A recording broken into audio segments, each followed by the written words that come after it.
আশেক নূর কইতেছে, চাই না পুত্র সন্তান আল্লাহ, তুমি আমার স্বামী যে দাও, আমি চল দেয়া কি করবো। রমত কথা কয়া ফেলা দিল ওই যে আল্লাহর আরশ মহল থেকে। হ্যাঁ কথা তোমার ওগুলা কাটা কি করলো জানো? ডাক দেখো দেবা মাখে দনি আল্লাহ বলো। আর একজন রমণী যে আসছিল, হ্যাঁ হ্যাঁ তাকে মা আমারে কইলে হ্যাঁ আজকে এই মহিলার স্বামী মরে গেছে, বুঝে গেছে। আমি আর এই ঘরে জন্ম নিব না। ওই করে জন্ম মেরে মানুষ আবার কি করবো? যাইয়া চল কো যাইয়া চল। তুই আল্লাহ কথা বলছি তোমার সাথে, ঠিক আছে। ওই মহিলার স্বামী টাকা না দাও, জীবিত না আরে দাও, আমি জন্ম নেওয়া রাজি না। রাজি না না রমত কথা ডাক দেয়া কইলো মাখে দনি আল্লাহ আমার ব্যাখ্যাতে হয়ে গেল। তখন কোন কোন জানো? কোন কর্ম করলো?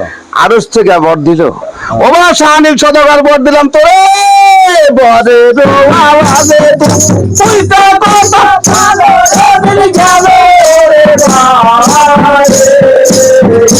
এই যে বরে আওয়াজে তুমি তুই তো কথা ভালো রে গেল রে ভাই। যখন আল্লাহ পাক বর দেয়া দিল, শাহানিল সদাগর তো তুমি পাওয়া গেল। ডাক দেখো আশেক নূর, বলো।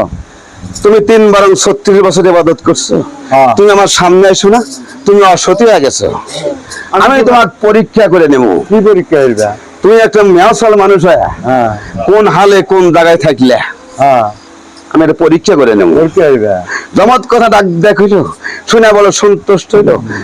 আড্ডা কান বাড়ি করে তল্লা বাস্তা যায় বাপু, চালুন এক কান বানায় দিল আশেক নূর রাতে। ডাক দেখো আশেক নূর, বলো। এই চালুন নিয়ে যদি তুমি নীল দরিদ্র পানি তুলি দিবার পারো, তাহলে গিয়া তুমি সতী।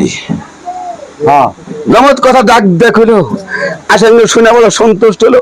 2 চোখের পানি ছেড়ে দেখো, হায় রে স্বামী, একটু ছলের জন্য 3 বরং 36 বছর ইবাদত করলাম, আজকে স্বামী বলে পরীক্ষা হয়ে গেল। চাল মানে হাতে দিল, নীল দরিয়ার ঘাটে যাওয়া শুরু করে দিল।